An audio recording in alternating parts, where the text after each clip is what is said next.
Che la pace sia con voi, il mio nome è Yeshua, o come dite oggi Gesù.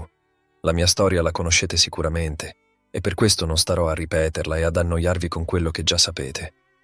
Nel nome di nostro Padre sono qui davanti a voi nel vostro tempo e nella vostra relativa realtà, guidando l'autore affinché possa lasciare a tutti voi una mia testimonianza. In quest'epoca di evoluzioni e rivoluzioni, di progresso e caos, osservo il mondo che ho amato e per il quale ho dato la vita.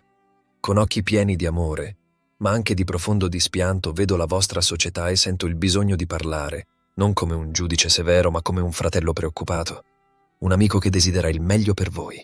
Nella storia dell'umanità la mia vita è stata un punto di svolta, un segno di speranza e di trasformazione. Ma chi sono veramente? Sono stato un uomo come tanti, eppure diverso, scelto da nostro Padre come messaggero e testimone del suo immenso amore. Ho camminato per le strade polverose della Galilea. Ho condiviso la vita quotidiana con pescatori, contadini, emarginati ed esclusi dalla società del tempo. Ho insegnato, ho guarito, ho ascoltato. Vi racconterò la mia storia non solo come è stata tramandata, ma come l'ho vissuta, con i miei pensieri, le mie emozioni, le mie speranze. Sono stato un uomo come tutti voi, anche con tutte le vostre debolezze e tentazioni. Quella notte nel giardino del Getsemani è stata una delle più buie e difficili della mia vita. Mentre pregavo, ero tormentato dall'angoscia.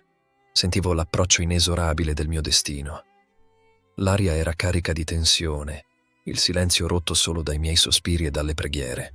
Il tradimento di Giuda, uno dei miei, mi colpì profondamente, non tanto per l'atto in sé, ma per il dolore di vedere un amato amico così smarrito. Quando fui arrestato, guardai negli occhi i miei discepoli. Il terrore, la confusione, il senso di impotenza. Mi sentivo solo, profondamente solo. Certe cose non le potete capire, e non mi soffermerò a spiegarvele. Diciamo che sentivo e vedevo le cose in una luce diversa da tutti voi. Durante la mia vita terrena ho fatto un cammino speciale che mi ha reso una cosa sola con nostro Padre. Certe cose le percepivo perché vi vedevo nell'anima. Sentivo il vostro cuore, sapevo dal principio chi era Giuda e cosa sarebbe arrivato a fare. Ho pregato in cuor mio che cambiasse, ma il suo cuore era chiuso, spinto dal suo egocentrismo e dal suo pensiero politico. Giuda si presentò quella notte davanti a me, sorrise e mi baciò. Io piangevo, ero triste, non solo per me, ma perché vedevo in lui una grande ombra nera, fredda e distante. Così fui arrestato e portato davanti ai sommi sacerdoti. Durante il processo la mia sensazione di isolamento cresceva. Di fronte a Pilato mi trovai in balia di accuse false, urla di folla, sguardi di odio e paura. C'era un'atmosfera di frenesia, un desiderio collettivo di vedere qualcuno pagare, anche se innocente. Sentivo il peso di ogni parola, ogni accusa, ogni sguardo. Eppure, nel mio cuore, c'era anche una calma profonda, un senso di accettazione per ciò che stava per accadere. La flagellazione fu un'esperienza di dolore fisico estremo. Ogni colpo era un assalto alla mia carne, ma anche al mio spirito. Ero esposto, vulnerabile, umiliato. Sentivo il sangue scorrere lungo il mio corpo. Ogni respiro era uno sforzo immane. Portare la croce lungo la via dolorosa fu un cammino di sofferenza e solitudine, sotto gli sguardi di una folla che ora mi derideva, ora piangeva. In quel cammino ogni passo era un atto di volontà, ogni caduta un momento di disperazione e forza interiore. Quando fui inchiodato sulla croce, ogni martellata risuonava come un eco del fallimento dell'umanità nel comprendere il messaggio d'amore che avevo cercato di portare. Appeso tra cielo e terra, sui miei polsi completamente insanguinati e rigonfi, sentivo il peso della mia umanità in tutta la sua fragilità. La mia bocca era arsa dalla sete, il mio corpo straziato dal dolore, il mio cuore oppresso dall'abbandono. Le parole di scherno e derisione mi raggiungevano come lontane, offuscate dal velo del dolore. In quei momenti di estrema sofferenza affrontai anche le mie debolezze umane. La paura, la delusione, la sensazione di essere stato abbandonato da tutti, persino in un momento di disperazione da mio padre. Sentivo un profondo desiderio di comprensione, di accettazione, di amore. Anche in quel momento estremo, il mio pensiero andava ai miei carnefici, alla folla, ai miei discepoli, e pregavo per loro. Le mie ultime parole sulla croce Furono un misto di disperazione e speranza, di abbandono e fiducia totale nel mio padre. Dio mio, perché mi hai abbandonato? Fu un grido di dolore umano, un'espressione della mia profonda sofferenza. Eppure, anche in quel grido c'era la fiducia che, nonostante tutto, il mio messaggio d'amore sarebbe sopravvissuto.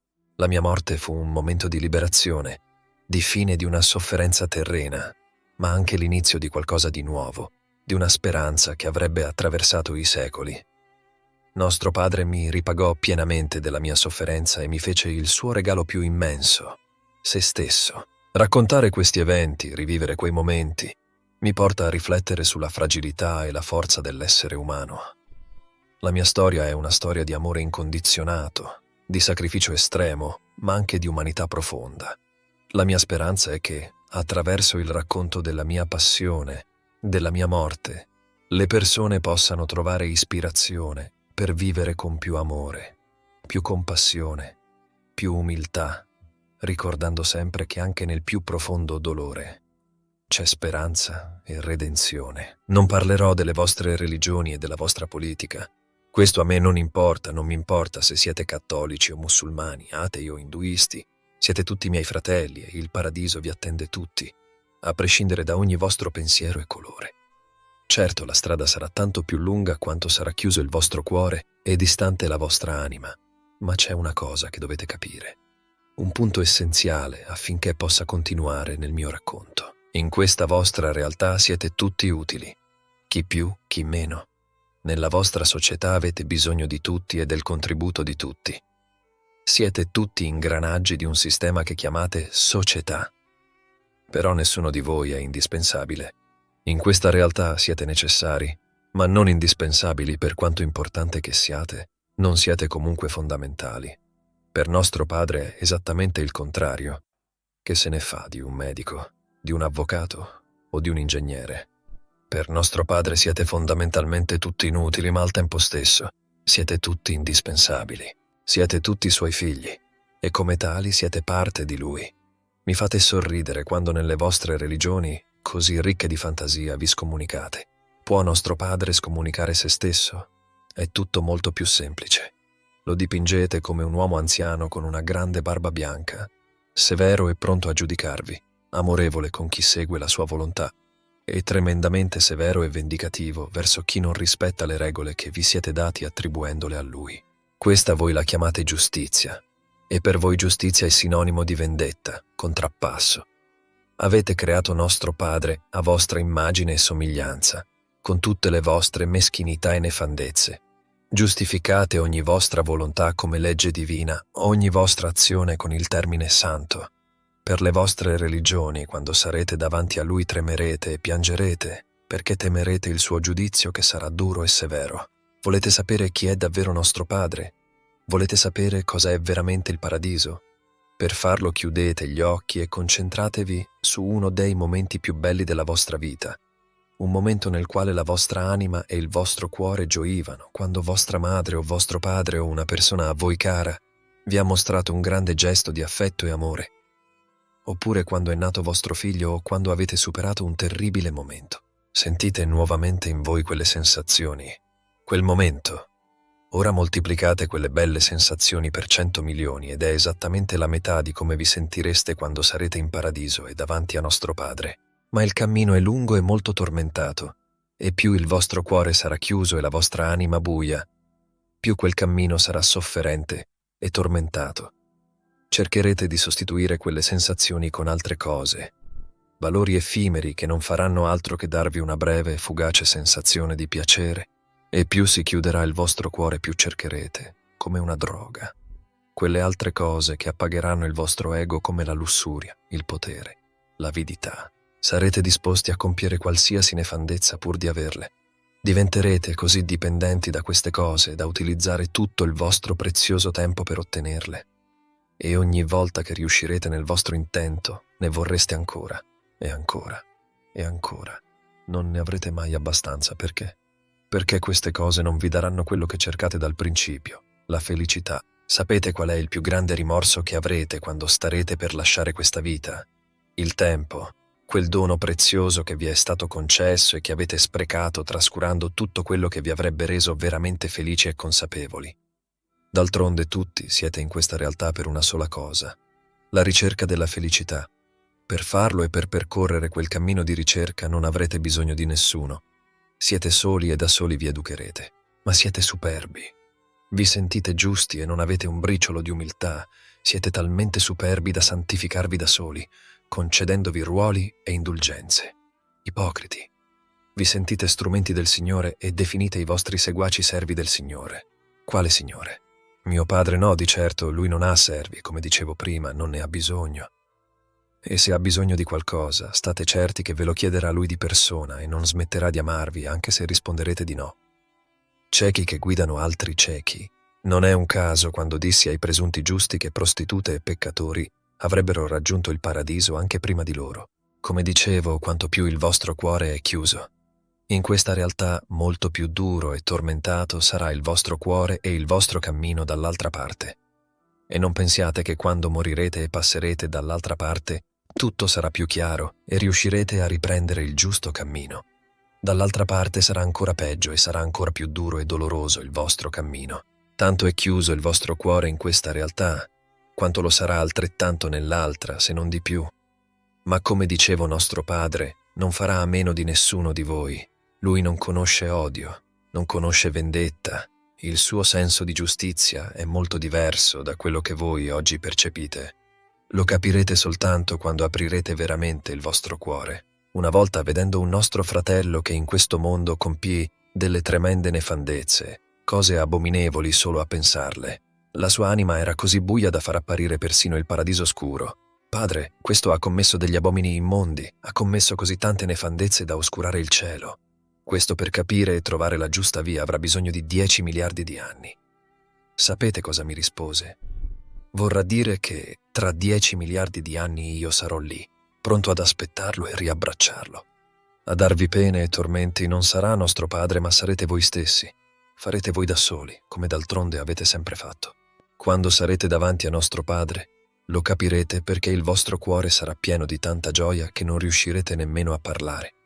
Quando sarete davanti a Lui non avrete nulla da temere. Vi sentirete protetti e al sicuro come non mai, come quando da piccoli stavate tra le braccia di un vostro genitore o dei vostri nonni. Il suo amore è senza limite e giudizio.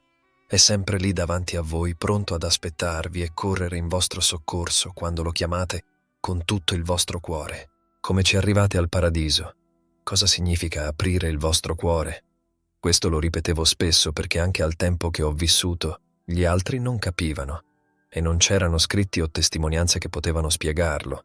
Questo perché tutto è scritto nel vostro cuore, dentro di voi, in ciascuno di voi, a prescindere dalla cultura e dal colore della pelle. Come ci arrivate al paradiso? Cosa significa aprire il vostro cuore? Questo lo ripetevo spesso perché anche al tempo che ho vissuto gli altri non capivano e non c'erano scritti o testimonianze che potevano spiegarlo. Questo perché tutto è scritto nella vostra anima, dentro di voi, in ciascuno di voi, a prescindere dalla cultura e dall'educazione che avete ricevuto. Per trovare la strada giusta non è sufficiente fare, ma bisogna essere. Mi spiego meglio. Non dovete fare del bene perché seguite la parola della Bibbia, ma dovete comportarvi bene perché siete buoni. Non dovete non imbrogliare il vostro prossimo perché avete rispetto della legge di Dio, ma semplicemente perché siete onesti. Non dovete non mentire perché avete timore del giudizio di Dio, ma semplicemente perché siete sinceri. Non abbiate paura. Nessuno di voi è pienamente queste cose, siete umani in tutte le vostre debolezze. Persino Pietro, che mi ha seguito per anni e sapeva chi fossi veramente, ebbe paura e mi rinnegò per ben 3 volte. Per diventare ci vorrà tempo. Pensate che non comprenda questo? Il vostro cammino è lungo, metteteci la buona volontà, cercate la vera felicità. Amate il vostro prossimo come amate voi stessi. È questa l'unica legge che il nostro Padre ci ha lasciato. Non potete dire di amare nostro Padre se non amate il prossimo. Per il resto siate quello che volete essere e non abbiate timore perché vostro Padre è sempre con voi. Io non sono venuto nel vostro mondo per prendere su di me i vostri peccati, o quantomeno non nel senso che voi sostenete. Se così fosse stato, da quel momento nessuno di voi avrebbe continuato a commettere malvagità E invece, a quanto vedo su quel fronte, non avete davvero limiti all'immaginazione. La mia vita deve lasciarvi una speranza, ricordatevi. Per chi crede e no, tanto è lo stesso. Che io sono risorto, a nostro Padre nulla è impossibile. E questa è la più grande testimonianza e messaggio, la speranza. Quando siete al buio, circondati dalle tenebre, nel tormento e nella sofferenza, continuate ad avere fede, a perseverare nell'amore, perché ricordatevi che è proprio in quei momenti che all'improvviso dal nulla ritornerà la luce. La mia sofferenza e resurrezione è un messaggio di speranza per tutti. Cito un bellissimo testo di una canzone. Chi l'ha scritta, a prescindere se era credente o meno, è stato sicuramente ispirato. Se Dio muore è per 3 giorni e poi risorge. Significa che il bene lo puoi ammazzare ma non lo puoi uccidere.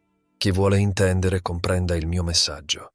In questi tempi avete molti strumenti che vi possono trasmettere tanta conoscenza, ma avete poca saggezza e buon senso per utilizzarla nel modo corretto. Siete diventati tanto superficiali quanto ipocriti. Non amate più veramente, inseguite falsi valori e pensate che la beneficenza è farla con un telefonino per poi sbandierarla a tutti per guadagnare visibilità e denaro. Correte, andate sempre più veloci ma rimanete sempre nello stesso punto e bruciate il tempo che vi è stato concesso in stupidaggini e fantasie effimere. Cercate di soddisfare il vostro ego e vivete come dei drogati. Siete pronti a vendere al prossimo la vostra anima per meno di 30 monete. Vendereste anche la vostra anima e nostro Padre per pochi spiccioli. Cercate il potere continuamente e per esso siete disposti anche a farvi chiamare Santo e Padre. Ma il vostro cuore è chiuso, siete ciechi che guidano altri ciechi. La vostra è un'era di incredibili scoperte e opportunità. Sfruttate solo per profitto e potere.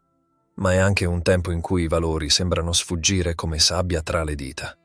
Vedere il culto dell'effimero, l'ossessione per il successo materiale, la ricchezza e la fama mi addolora profondamente. Questi sono falsi idoli che promettono felicità, ma lasciano solo un vuoto interiore. L'egoismo si è insinuato nel tessuto delle relazioni umane, guidando azioni e scelte, lasciando poco spazio per la compassione, l'empatia, il servizio disinteressato verso il prossimo. Il mio cuore si spezza nel vedere quanto poco amore c'è nelle vostre strade, nelle vostre case, nei vostri cuori. L'amore per il prossimo, il valore fondamentale del mio insegnamento, sembra essere dimenticato. In una società sempre più connessa, vedo un isolamento crescente e un'indifferenza verso le sofferenze degli altri, una mancanza di solidarietà con coloro che sono meno fortunati. L'ossessione per il potere e la ricchezza ha offuscato la visione di ciò che è veramente importante. Questa sete inarrestabile non solo impoverisce lo spirito, ma porta anche a ingiustizie, disuguaglianze, sfruttamento. Il potere e la ricchezza, se non usati per il bene comune, diventano strumenti di oppressione e divisione. Mi rattrista vedere come l'indifferenza e il cinismo abbiano preso il posto della speranza, come l'aggressività abbia sostituito il dialogo, come l'egoismo sia diventato la norma. Queste tendenze distruggono non solo le relazioni tra le persone, ma erodono anche il tessuto morale della società. Dove è finito il senso di comunità, il desiderio di costruire insieme un mondo migliore? Amare il prossimo significa vedere in ogni persona un volto sacro, un riflesso dell'infinito amore del Padre. Significa servire, ascoltare, prendersi cura, specialmente dei più deboli, dei dimenticati, degli esclusi. La mancanza di valori autentici, di una bussola morale che guidi le vostre azioni, è una delle più grandi sfide che vedo. La verità, la giustizia, l'umiltà, la generosità sono valori che sembrano aver perso il loro significato. Eppure sono essenziali per una società equa, pacifica e amorevole. Vi invito, come feci 2000 anni fa, a riflettere sulle vostre vite, sulle vostre scelte, sulle vostre priorità. È tempo di tornare all'essenziale, di riscoprire l'amore per il prossimo, di praticare la compassione, di costruire ponti invece che muri. Ogni piccolo gesto di gentilezza, ogni atto di giustizia, ogni parola di verità può essere un seme di cambiamento. Io ho diviso quello che avevo con tutti, non l'ho tenuto conservato e non l'ho usato per incrementare ricchezze e potere. Se volete portare il mio nome, siate come ho fatto io. Mi rivolgo in questo caso a una persona in particolare. Ricordati che io sono venuto per servire e non per essere servito. Fratelli, sono sempre vicino a voi In ognuno di voi amatevi, aprite il vostro cuore, perdonate e non abbiate paura perché sono sempre vicino a voi. Nonostante le sfide, non perdete la speranza. La storia ha mostrato che il cuore umano è capace di grande bontà e trasformazione. Ricordate che ogni persona è preziosa, che ogni vita ha un valore inestimabile. Vi esorto a costruire una società fondata sull'amore, sulla giustizia, sulla pace, ricordando sempre che il vero potere è nel servire gli altri, non nel dominarli. Questo è il mio messaggio, ieri come oggi, per sempre. Siate semplici. Utilizzate l'unica risorsa che avete e non potete modificare, il tempo, per il vostro prossimo, e non abbiate timore di nulla perché io sarò sempre al vostro fianco. Andate a visitare gli anziani e non lasciate da soli i vostri genitori anziani soltanto, perché li vedete come un ostacolo al vostro divertimento e al vostro tempo libero. Non abbiate paura di niente. In qualsiasi momento potete cambiare la vostra vita e finalmente potrete davvero dire di essere liberi.